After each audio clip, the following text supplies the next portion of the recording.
ادب کے ساتھ ملتمس ہوں کہ آپ تشریف لائیں. آپ حضرات حضرت کا استقبال زوردار نعروں سے کریں.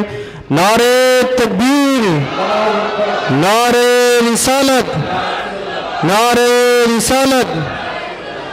حضور معلم اسلام، حضور مفکر اسلام، نعرے تکبیر. نہیں وہ بیٹھنا مشکل تھا، کھڑا ہونا مشکل نہیں. چلیے اسے لے جا بیٹا، میں بعد میں بیٹھ جاؤں گا.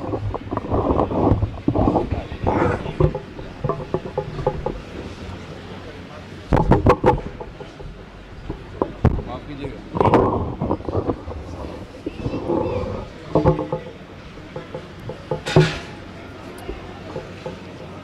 الحمدللہ الحمدللہ وکفا وسلام علی عبادہ الذین اصطفیٰ. اما بعد فاعوذ باللہ من الشیطان الرجیم. بسم اللہ الرحمن الرحیم.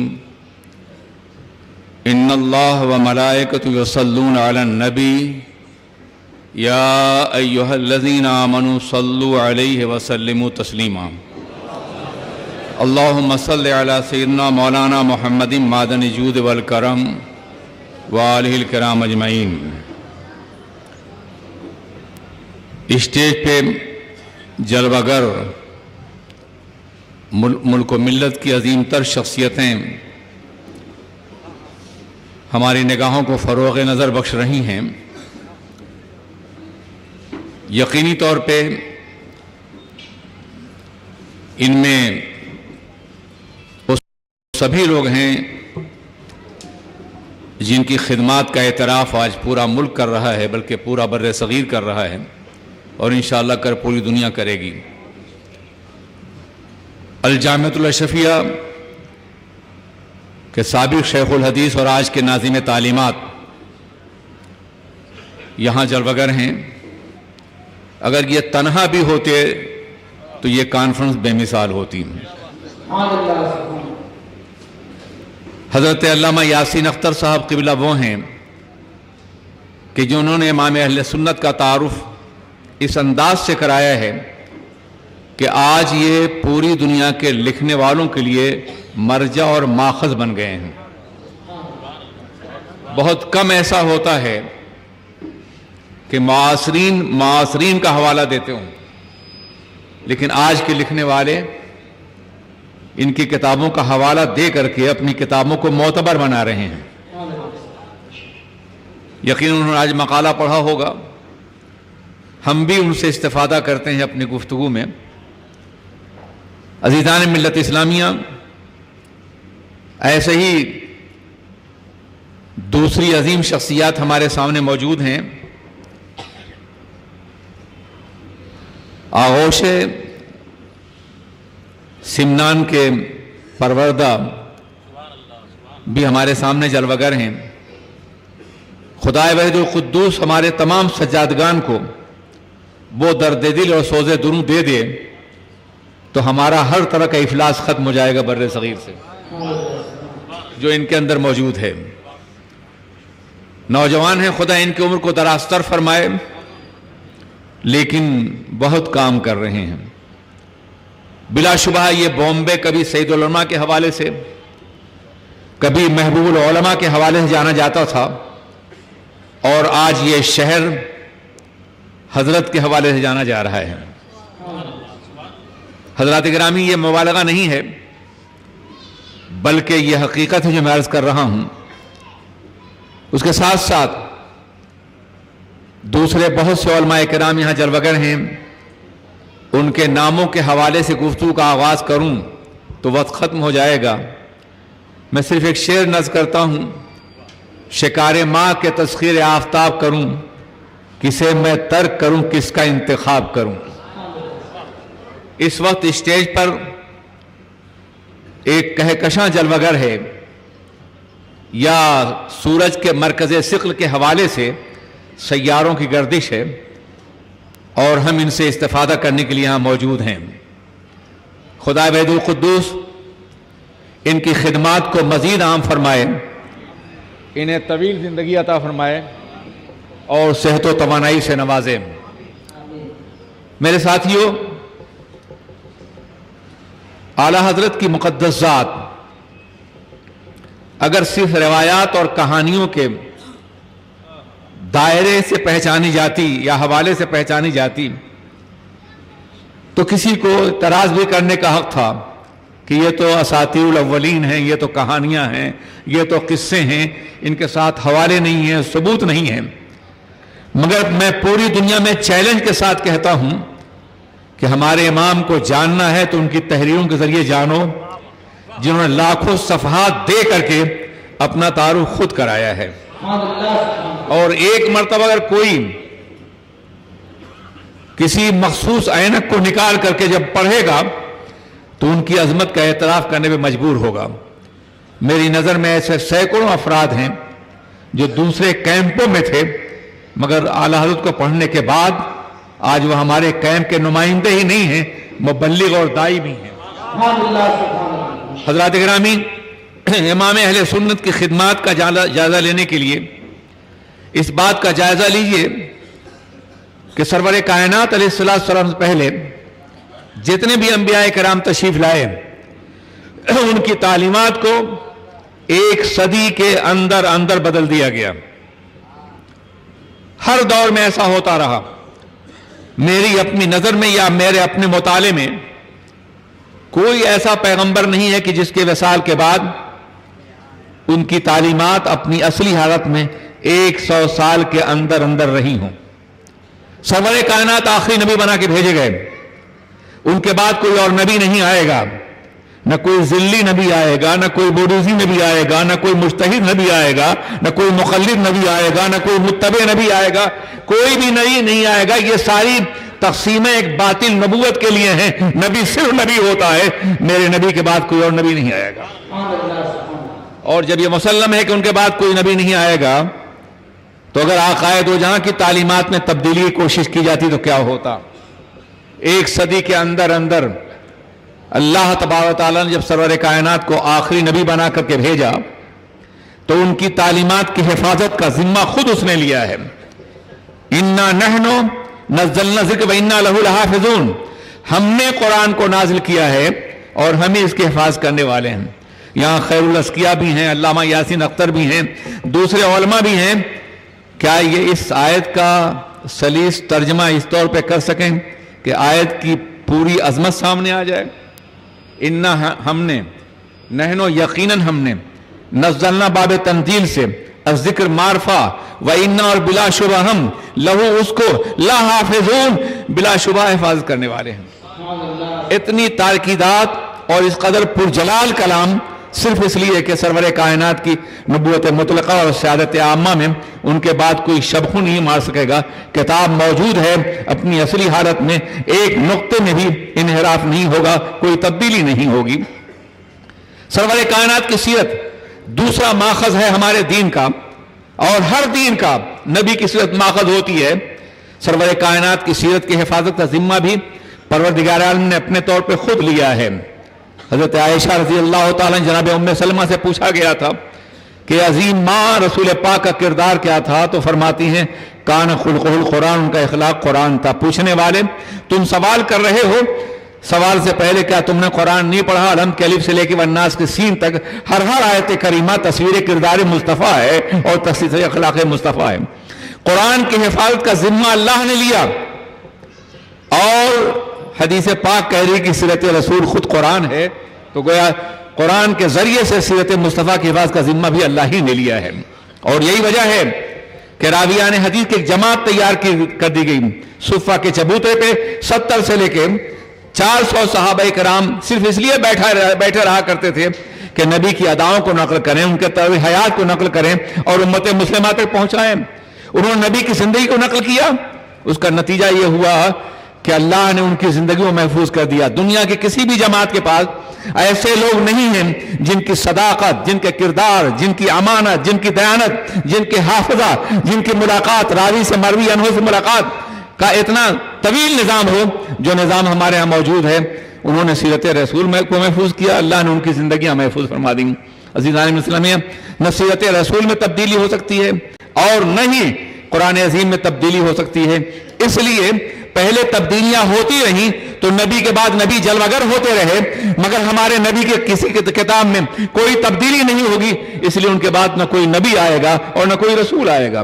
مگر یہ ممکن تھا کہ تعبیرات میں تبدیلیاں ہو جاتی، تشریحات میں تبدیلیاں ہو جاتی، معانی میں تبدیلیاں ہو جاتی، مفاہیم کو غلط طور پیش کیا جاتا، تو اللہ تبارک و تعالیٰ نے اس کا یہ انتظام فرمایا کہ ہر نبی کی زندگی 1 سال کے اندر بدلی گئی، ہر نبی کا دین بدلا گیا۔ تو اللہ نے ہر نبی کے لیے، سرور کائنات کے لیے، ہر صدی کے آغاز میں ایک نبی، ایک جلوگر فرمایا، ایک مجدد کو جو نبی کے دین کو سر نو دوبارہ پیش کرے اور ان تمام خرابیوں کو دور کرے جو معاشرے میں داخل ہو چکی ہیں۔ ان اللہ یبعث لہذه الامہ علی راس کل مئۃ من یجدد لها دین امرها۔ انہی تمام مجددین کرام میں ہمارے مجدد اعظم امام احمد رضی اللہ تعالیٰ عنہ ہیں۔ اگر وہ نہ ہوتے تو یقینی طور پہ اسلام کے بارے میں، ہمارے عقائد کے بارے میں، ہمارے معمولات کے بارے میں، ہمارے مراجع کے بارے میں، ہمارے مآخذ کے بارے میں ہزاروں غلط فہمیاں ہوتی، ہزاروں ایسی باتیں ہوتی جن کے تصور سے روح کانپ جاتی ہے۔ مگر اے امام، آپ پہ ہزاروں سلام ہو کہ آپ نے ایک کام نہیں کیا ہے، بلکہ زندگی کے ہر گوشے میں، علم کے ہر گوشے میں آپ نے ایسی بنیادیں فراہم کر دی ہیں کہ جن میں آئندہ تبدیلی کی کوئی گنجائش پیدا نہ ہو سکے گی۔ عزیزان ملت اسلامیہ، پہلے آپ تاریخی اعتبار سے اس زمانے کا جائزہ لیجئے، اس دور کا جائزہ لیجئے جب امام پیدا ہوتے ہیں، جب امام تشریف لاتے ہیں۔ 1857 کا انقلاب گزر چکا ہے اور وہ سارے علماء جو علماء حق تھے انہیں یا تو شہید کر دیا گیا ہے، یا ملک بدر کر دیا گیا ہے، جزیرہ انڈمان میں بھیج دیا گیا ہے، مالٹا میں بھیج دیا گیا ہے۔ علماء کی گردنیں لٹکائی گئی ہیں، ان کے مدارس بند کر دیے گئے ہیں، ان کے ادارے بند کر دیے گئے ہیں، اور باطل قوت نے یہ سوچا کہ اب ایسے علماء پیدا کیے جائیں جو ہماری زبان بولیں، جو ایسی درسگاہیں قائم کی جائیں جو ہمارے فیصلے کو تسلیم کریں۔ اور اس کے لیے انہوں نے 1857 کے بعد یقینی طور پہ وہ تمام درسگاہیں تقریباً ختم کر دی تھیں جو کام کر رہی تھیں، اور پھر ایسی درسگاہیں پیدا کی گئیں جو نبی کی شان میں گستاخیاں کریں، جو سرور کائنات کے منصب گھٹائیں، جو ایمان اور عقیدے پہ الزام عائد کریں، اللہ تبارک و تعالیٰ کے کس کا اعتراف کرتے ہوئے نظر آئیں، امکان کس کے مسئلے کو چھیڑیں اور مسلمانوں میں جنگ کی کیفیت پیدا کر دیں، مسائل کو مشکوک کر دیں۔ ایسے دور میں جب یہ ہونے والا تھا تو مشیت نے 1856 میں امام اللہ کو پیدا فرما دیا کہ دنیا جو بھی باطل ارادہ کرے گی، امام اس کی تردید بھی کریں گے اور اس کا فیصلہ بھی کریں گے۔ یہ وہ تاریخی حقیقت ہے جو آپ کی نگاہوں کے سامنے ہے۔ اب آئیے میں بتاؤں کہ اسلام کی قوت کا اصل سرچشمہ کیا ہے۔ ہماری طاقت، مادی طاقت، ہمارا سرمایہ، ہماری قوت ایسا ہوتا تو اسلام مکہ مکرمہ سے آگے نہیں بڑھ سکتا، مدینہ طیبہ سے آگے نہیں بڑھ سکتا تھا۔ ہماری قوت کا سرچشمہ سرور کائنات کی محبت ہے، فداکاری ہے، ان کے نام پہ جان دینے کا حوصلہ ہے۔ یہ بدر ہو، حنین ہو، خیبر و خندق ہو، یہ ساری جگہیں اگر کامیابی میں سے ہمکنار ہوئی ہیں تو محبت رسول کی بنیاد پر۔ 313 افراد اگر جان دینے کے لیے تیار ہیں تو محبت رسول کی بنیاد پر۔ بدر میں قربانیاں دی جا رہی ہیں تو محبت رسول کی بنیاد پر۔ باطل قوتوں کو چیلنج کیا جا رہا ہے تو محبت رسول کی بنیاد پر۔ روم کے دیواروں کو لرزہ بر اندام کیا جا رہا ہے تو محبت رسول کی بنیاد پر۔ ایران کو قدموں سے روندا جا رہا ہے تو محبت رسول کی بنیاد پر۔ اگر محبت رسول کی عظیم طاقت نہ ہوتی تو یہ کامیابیاں میسر نہ آتی۔ صرف ایک طاقت تھی محبت رسول کی۔ بدر کے میدان میں بے سر و سامان کودنے والے نبی کے نام پہ کودے تھے، احد کے میدان میں جان دینے والے نبی کے نام پہ جان دینے والے تھے۔ مت کرنا بڑی فوج ہے نہیں، سرمایہ نہیں، دولت نہیں، اسلحے نہیں، کچھ بھی نہیں ہے، مگر پھر تم کیوں کہہ رہے ہو؟ اس نے کہا میں نے روم اور ایران کے دربار میں بھی سفارت کی ہے، میں ان تاجداروں کو دیکھا ہے، جب تک وہ تخت پر ہوتے ہیں عزت ہوتی ہے، تخت سے اتار دیے جاتے ہیں کوئی حیثیت نہیں ہوتی، مگر میں نے آج ایک ایسے تاجدار کو دیکھا ہے جو بوریا نشین ہے مگر اس کے وضو کا پانی زمین پہ نہیں گرتا، آنکھوں میں لگا لیا جاتا ہے، چہرے میں مل لیا جاتا ہے۔ جو قوم اپنے نبی سے ایسی محبت کرتی ہو وہ قوم اپنے نبی کا خون بہتا ہوا کیسے دیکھ سکے گی؟ سرور کائنات نے محبت کے دیوانوں کو پیدا کیا ہے۔ دنیا فرزانوں سے جنگ کر سکتی ہے مگر دیوانوں سے نہیں کر سکتی۔ گویا طاقت کا سرچشمہ محبت رسول ہے، طاقت کا سرچشمہ سرور کائنات کی دیوانگی ہے۔ دیوانگان عشق محمد کو دیکھ کر گھبرا گئی ہے گردش دورہ، کبھی کبھی گردن میں ہار ڈالے ہیں ماہ و نجوم نے، گزرا ہے ان حدوں سے مسلمہ کبھی کبھی۔ یہ رسول پاک کی دیوانگی تھی، یہ محبت رسول تھی کہ جس نے کامیابیاں عطا فرمائیں اور صدیوں تک مسلمانوں کا قافلہ محبت رسول کے زیر سایہ آگے بڑھتا رہا اور کامیاب ہوتا رہا۔ عزیزان ملت اسلامیہ، فرانس میں 200 سال پہلے کانفرنس ہوئی اورینٹلسٹ کی مستشرقین کی، اور ان سے پوچھا گیا کہ جب ایک قوت کہیں شکست کھا جاتی ہے، ایک نظریہ کہیں شکست کھا جاتا ہے، ایک دین کہیں شکست کھا جاتا ہے، ایک حکومت شکست کھا جاتی ہے، دوبارہ نہیں ابھرتی۔ روم کا نظریہ شکست کھا گیا پھر نہیں ابھرا، یونان شکست کھا گیا پھر نہیں ابھرا، ارسطو اور سقراط دفن کر گئے پھر نہیں ابھرے، کنفیوشس کا نظام شکست کھا گیا پھر نہیں ابھرا، اوستا کا نظام شکست کھا گیا پھر نہیں ابھرا۔ جب یہ قوتیں دفن ہو جاتی ہیں پھر نہیں ابھرتی ہیں۔ یہ اسلام اسپین میں شکست کھا جاتا ہے، بغداد میں شکست کھا جاتا ہے، پھر کیسے ابھر جاتا ہے؟ تو انہوں نے ایک مشترکہ بات کہی تھی کہ مسلمان اپنے نبی سے ناقابل شکست محبت کرتا ہے، اور جب تک محبت کا یہ جذبہ موجود رہے گا اس وقت تک اس قوم کو شکست نہیں جا سکتی۔ پھر انہوں نے یہ فیصلہ کیا کہ مسلمانوں کو کے دلوں سے محبت رسول نکالنی ہوگی، عظمت رسول نکالنی ہوگی، محبت کے جتنے بھی دوائی ہیں سب کو چیلنج کرنا ہوگا۔ اور اس کے بعد سے سرکار کی سیرت پہ حملے شروع ہوئے، سرکار کے کردار پہ حملے شروع ہوئے، اورینٹل سیرت کی کتابیں لکھی، سرکار دو عالم پہ الزامات عائد کیے، مگر وہ لکھنے والے غیر تھے۔ علماء جواب دیتے رہے، علماء فیصلہ کرتے رہے، علماء نے منہ توڑ جواب دیے۔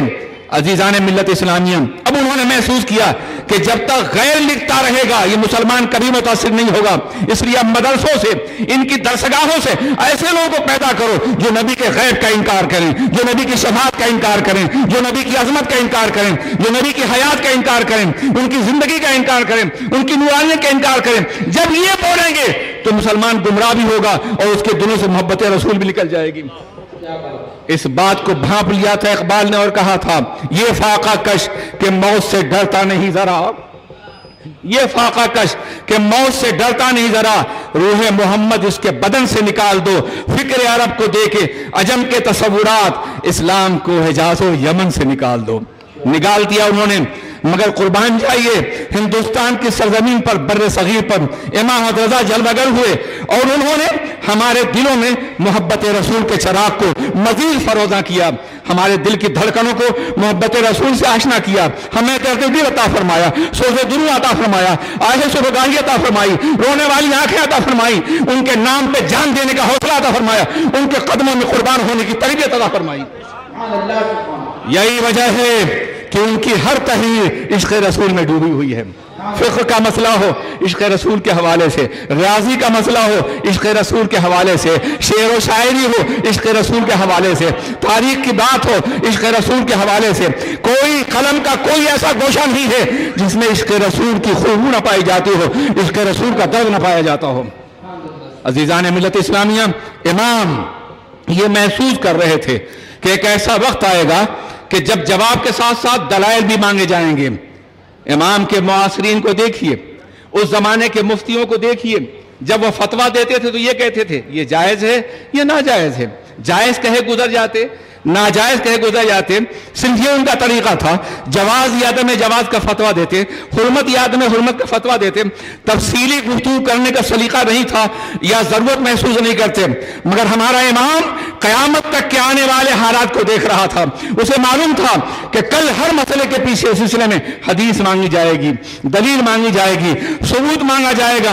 اس لیے فتاوی رضویہ کی ترتیب کے وقت انہوں نے اس بات کی کوشش کی کہ کسی مسئلے کو بھی غیر مدلل نہ رہنے دی جائے، ایویڈنس کے اوپر بیس کرتا ہوا ہے، کوئی مسئلہ ایسا نہ ہو جو ادلہ اربعہ سے خالی ہو۔ پہلے قرآن ہے، احادیث مبارکہ ہیں، اس کے بعد اجماع امت ہے، پھر قیاس ہے اور اس کے بعد فیصلہ ہے۔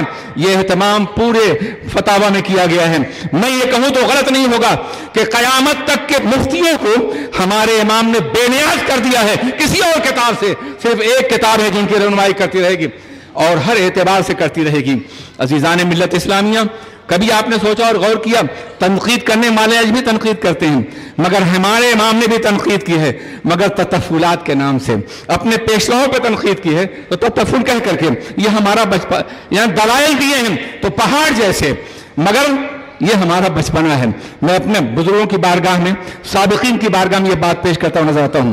فتاوی رضیہ ایک ایسی انسائیکلوپیڈیا ہے، خود ان کی ذات انسائیکلوپیڈیا تھی اس اعتبار سے، اگر کسی ایک شعبے کی رہنمائی کرنی ہوتی تو کرتے، ہزاروں شعبوں پہ کام کرنے والی ذات نے اتنا کام کیا ہے، اتنا کام کیا ہے، ایک صدی گزر گئی، یہ ہمارے علماء موجود ہیں، ایک صدی گزر گئی ہے، مگر ان کے کارناموں پر، ان کی کتابوں پر، ان کی تحقیق پر، ان کے ریسرچ پر، ان کے علم پر ابھی 10% کام نہیں ہو سکا ہے۔ پورے کام کے لیے مزید 900 سال چاہیے جب ان کا چہرہ بے نقاب ہوگا اور جب ان کی عظمت کو ذلیل کر سکے گی۔ عزیزان ملت اسلامیہ، آج ذرا سوچیں، قرآن عظیم کے تراجم اس زمانے میں جو ہو رہے تھے، سارے معاصرین کے تراجم میں دیکھیے کہ انہوں نے ترجمے میں نہ عظمت الہی الوہیت کا خیال رکھا ہے، نہ عظمت رسالت کا۔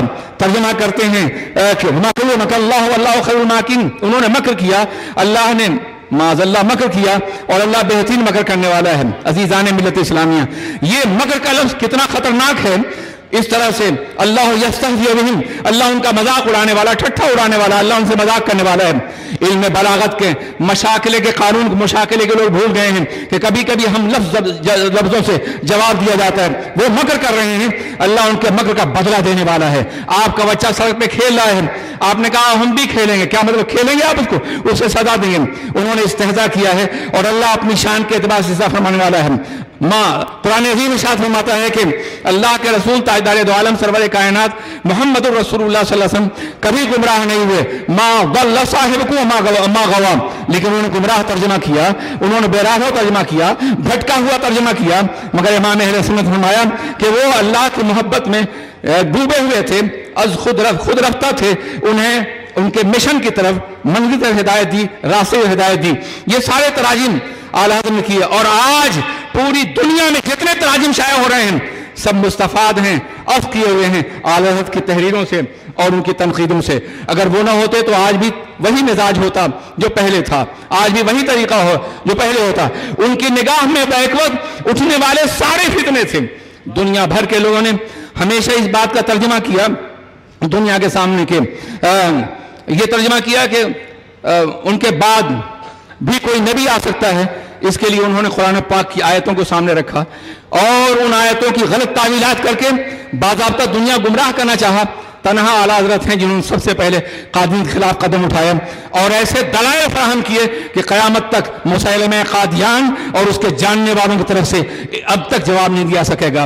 رافضیت اور خارجیت کے حوالے میں جو ان کی تحریریں ہیں آج بھی دنیا کی نگاہوں کے سامنے ہیں، سب جھکے ہوئے ہیں امام حضرات کے سامنے، اور یہ سب عشق رسول کی شمع کو بچانے کے لیے ہے، محبت رسول کو بچانے کے لیے ہے، سرور کائنات کی محبت کو دلوں میں زندہ رکھنے کے لیے ہے۔ وہ سب سے بڑی طاقت، وہ سب سے بڑی قوت جو ہمارا سب سے بڑا سرمایہ ہے، جو عزم و حزم کے میدان میں، رزم و جزم کے میدان میں ہمیں کامیابی عطا کر سکتی ہے، وہ محبت رسول ہے اور وہ عظمت رسول ہے۔ عزیزان ملت اسلامیہ، حضور سے امام اہل سنت کی مقدس زندگی دیکھیے، اور اس کے ساتھ ساتھ بے نفسی کا یہ عالم ہے، اخلاص کا یہ عالم ہے کہ کبھی آپ نے سوچا اور غور کیا کہ امام اہل سنت کے دور کے مصنفین دوسرے کیمپوں سے تلاش کیجئے، ایک کتاب لکھتے اور وہ کتاب لے کر کے کبھی نواب حیدرآباد کے پاس، کبھی نواب رامپور کے پاس، کبھی نواب نانپارہ کے پاس، کسی اور پاس جاتے ہم نے یہ کتاب لکھی ہے، حضور نذرانہ جاری کر دیے، حضور وظیفہ جاری کر دیے۔ کتنے وظیفہ خار تھے ان کے زمانے میں، مگر ہمارے امام نے ایک کمرے میں بیٹھ کر کے دنیا کی سب سے بڑی کتاب تالیف فرمائی، مگر کسی تاجدار کے دروازے پہ نظر نہیں آتے ہیں۔ وہ نعرہ تکبیر، نعرہ رسالت، مسلک اعلیٰ حضرت امام احمد رضا کانفرنس۔ ایک دفعہ کسی نے کہا تھا، حضور سرکار رامپور ملنا چاہتے ہیں، تو سنیے قسم خدا کی، فردوسی اور نہ معلوم کتنے شعراء کو ہم قربان کر سکتے ہیں ایک شعر پر۔ انہوں نے کہا تھا حضور سرکار رامپور ملنا چاہتے ہیں، آپ نے فرمایا بجز سرکار سر کار عالم، بجز سرکار سر کار عالم، سروکار بسرکار ندارم۔ سوائے اپنے سرکار کے کسی اور سرکار سے کوئی سروکار نہیں ہے. ذرا لفظوں کا استعمال تو دیکھیں. بلاغت کے عالم ترین حیثیتیں ہیں بجو سرکار سر کار عالم سروکار بس سرکار نظارم. کسی نے نوان پارا دعوت دید کہا کرو مدح اہل دول رضا یہ دول رضا پریز بلا میں میری بلا میں گدا ہوں اپنے کریم کا میرا دین پا رہے نہ نہیں. وہ لوگ جو کتابیں لکھ کے وظیفہ خار رہے ان کی کتابیں آج لائبریریوں کی زندگی تو ہو سکتی ہیں مگر دلوں میں انقلاب برپا نہیں کرتی. ہمارے امام نے کتاب لکھی تو دلوں میں انقلاب برپا کر رہی ہے, زندگی میں انقلاب برپا کر رہی ہے. جماعتی زندگی کا شیرازہ منتشر ہو جاتا اگر وہ نہ ہوتے. ان کی تحریریں ہماری جماعتی زندگی کو منضبط رکھنے کے لیے اور منظم رکھنے کے لیے ضروری ہیں. میں کہا کرتا ہوں باب عقائد ہو یا فقہیات کا باب ہو, اگر کوئی شخص ایک انچ بھی امام احمد رضا کے مسلک سے دور ہوگا تو کہاں جا کے مرے گا کوئی نہیں جانتا ہے. کئی لوگ دور ہوئے اور فنا ہو گئے. کئی لوگوں نے برابری کا دعویٰ کیا اور مٹ گئے. کئی لوگوں نے اپنے کو پہلے آلات کا خادم کہا اور پھر برابر کہا اور قدموں سے روک دیے گئے. امام کا فراہم کی ہوئی بنیادوں سے جو بھی دور جائے گا وہ مٹ جائے گا. اس لیے کہ انہوں نے قیامت تک کے لیے ہمارے لیے ایسے اصول خود فقہ کے سلسلے میں آپ دیکھیں انہوں نے صرف مسائل نہیں بیان کیے بلکہ فقہا کے لیے ایسے اصول مدون کیے ہیں کہ جب بھی کوئی نئی بات پیش آئے گی تو علامہ نظام الدین انہی کی تحریروں سے ان کے بتائے ہوئے اصولوں کے مطابق نئے مسائل کا فیصلہ کرتے ہوئے نظر آئیں گے. عزیزان ملت اسلامیہ پھر ایک بات اور بھی دیکھیں.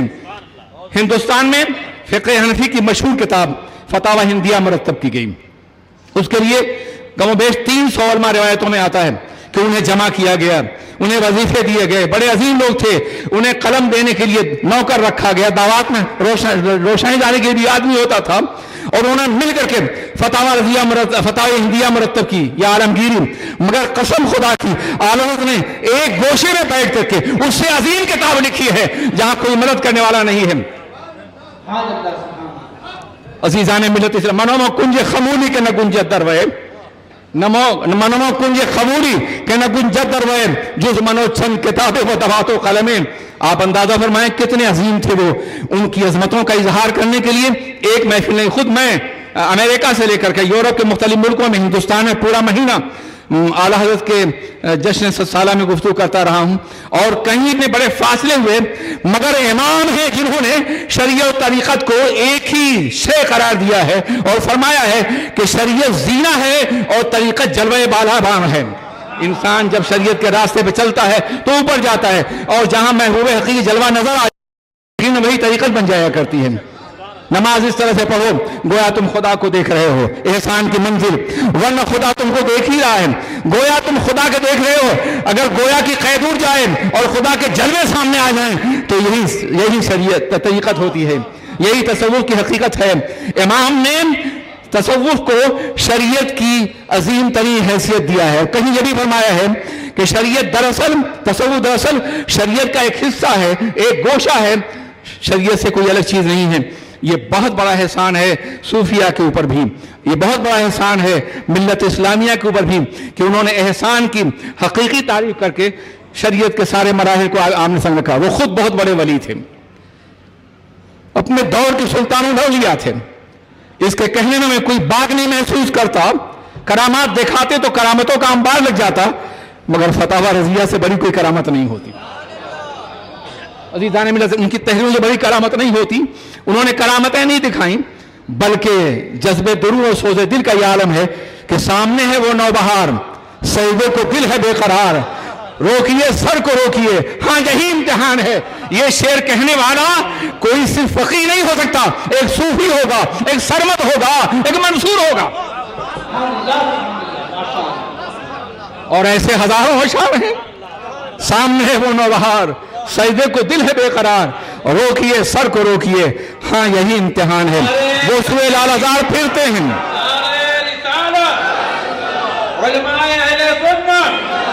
علامہ قمر الزمان علمی صاحب نگلا نعرہ تکبیر. وہ سوئے لال ہزار پھرتے ہیں, تیرے دن اے بہار پھرتے ہیں, کوئی کیوں پوچھے تیری بات رضا, تجھ سے کتے ہزار پھرتے ہیں. بارگاہ رسول جب یہ انکسار پیش کیا ہے تو بے حجاب دیدار ہو گیا ہے، حجابات اٹھا دیے گئے ہیں. یہ ایک ولی ہی کا کارنامہ ہے. میں یہ عرض کرنا چاہتا ہوں انہوں نے اپنی کرامتوں اور ولایت کو فقہ کی چادر میں چھپا رکھا تھا. ایک قلم کار اتنا نہیں لکھ سکتا ہے، واللہ عظیم نہیں لکھ سکتا ہے. نہ ماضی میں کسی نے لکھا ہے اور نہ آئندہ کوئی ایسا ہوگا جو اتنا لکھے جو ہمارے امام نے لکھا ہے. ان کا قلم ان کا تھا، مگر غوث پاک کے ہاتھ میں تھا یہ قلم. اتنا لکھا انہوں نے کہ بے نیاز کر دیا آئندہ لکھنے والوں کو. آئندہ لکھنے والے صرف تشریحات پیش کرتے رہیں، تعبیرات پیش کرتے رہیں، تفصیل کا کارنامہ انجام دے رہیں، اس کو آگے بڑھانے کی کوشش کریں. اتنا انہوں نے تنہا لکھا ہے. اور اس تنہائی کا یہ عالم ہے کہ حضرت برہان ملت کی شادی میں تشریف لے کے بیٹا کہا تھا نا، بہت پیار سے بیٹا کہا تھا، بڑے اچھے اچھے اپنے دل کا ٹکڑا کہا، نگاہوں کی ٹھنڈک کہا، قرۃ العین کہا انہیں. ان کی شادی کے لیے جبل پور گئے، واپس آئے تو جواب میں خط لکھا ہے، پڑھ لیجئے گا کہ برہان میاں میں بریلی میں کمپنی باغ سے گزرا، بڑا خوبصورت ہے، قسم خدا کی طرف جائیے آپ.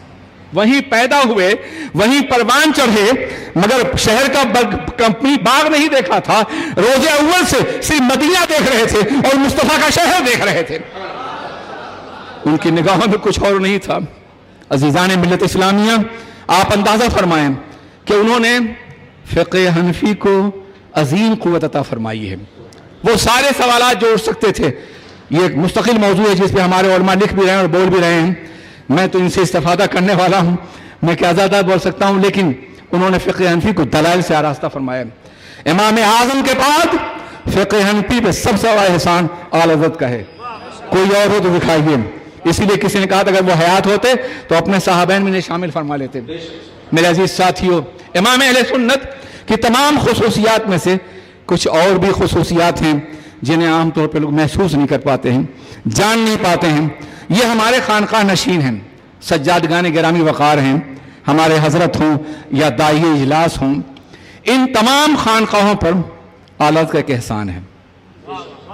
ایسا احسان ہے جسے آپ کبھی فراموش کرتے. خانقاہوں کے مراسم کو، معمولات کو اعلیٰ نے استدلال کی زبان عطا فرمائی ہے، دلائل سے آراستہ کر دیا ہے.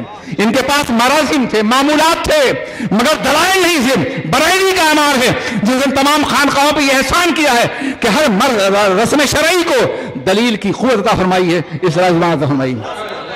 اس کے نیچے سب جھکے ہوئے. یہی وجہ ہے کہ مارہرا بھی احترام کرتا ہوا نظر آتا ہے، کچھوچا بھی احترام کرتا ہوا نظر آتا ہے. اسے معلوم ہے کہ یہ ذات ہمارے لیے کام کرتی ہے، ہمارے آقاؤں کے لیے کام کرتی ہے، ہمارے مشن کے لیے کام کرتی ہے.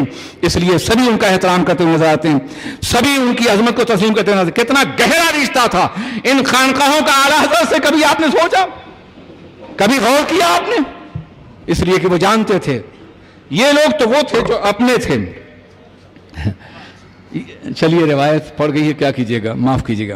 یہ لوگ تو اپنے تھے. خواجہ حسن نظامی کا نام سنا ہوگا آپ نے. مولانا یاسین اختر اس کی تصدیق بھی کریں گے اور غلطی ہے تو اصلاح بھی کر دیں گے. انہوں نے کتاب لکھی تھی جواز سجدہ تحیت پر. سجدہ تعظیمی جائز ہے. آج اس کا بھرپور رد کیا اور اپنے ہی لب و لہجے میں، اسی شکوہ کے ساتھ، اسی توانائی کے ساتھ، وہی جو ان کا اپنا مخصوص رہا تھا باطل کو رد کرنے کا. کتاب پہنچی، انہوں نے کوئی جواب نہیں دیا. خواجہ حسن نظامی اردو کے بہت بڑے ادیب، اساتین اردو میں سے ہیں. بڑا عظیم مقام تھا. یہ وہ دور تھا کہ جب وائسرائے بھی آتا تھا تو ٹوپی اتار کے آتا تھا. اتنا احترام تھا. جب عادت کا انتقال ہوا تو انہوں نے دعا کے لیے ہاتھ اٹھایا. کسی کا حضور انہوں نے آپ کے خلاف کتاب لکھی؟ کہا ہاں. بلا شبہ ایک مسئلے میں انہوں نے اختلاف کیا اور کتاب لکھی، مگر وہ ہماری جماعت کا بازو شمشیر زنگ تھا. یہ اعتراف ہے ان لوگوں کا جو اہل علم ہیں، جو بڑے لوگ ہیں جنہوں نے اعتراف کیا ہے. عزیزان ملت اسلامیہ، امام اہل سنت کے احسانات کا کوئی شمار کرانا، میں بہت کچھ بولنے کی غرض سے آیا تھا مگر وقت کی تنگی جو ہے اجازت نہیں دیتی. میں صرف یہ بتا دوں گا کہ اس وقت دنیا میں کیا کام ہو رہا ہے ان کے سلسلے میں، تاکہ آپ ان سبوں سے رابطہ قائم کریں اور دیکھیں کہ کام کی نوعیت کتنی ہے اور کہاں کہاں ہو رہی ہے. ساتھیوں، میں نے لکھا تھا، موضوعات میں دے رہا ہوں. امام غزالی کی مشہور کتاب تحفظ الفلاسفہ، جنہوں نے فلسفہ قدیم کا رد فرمایا ہے، اور وہ سارے گوشے ان کی نگاہ میں سامنے تھے جہاں سے فلسفے کے ذریعے ہمارے عقیدے میں انحراف پیدا ہو سکتا تھا.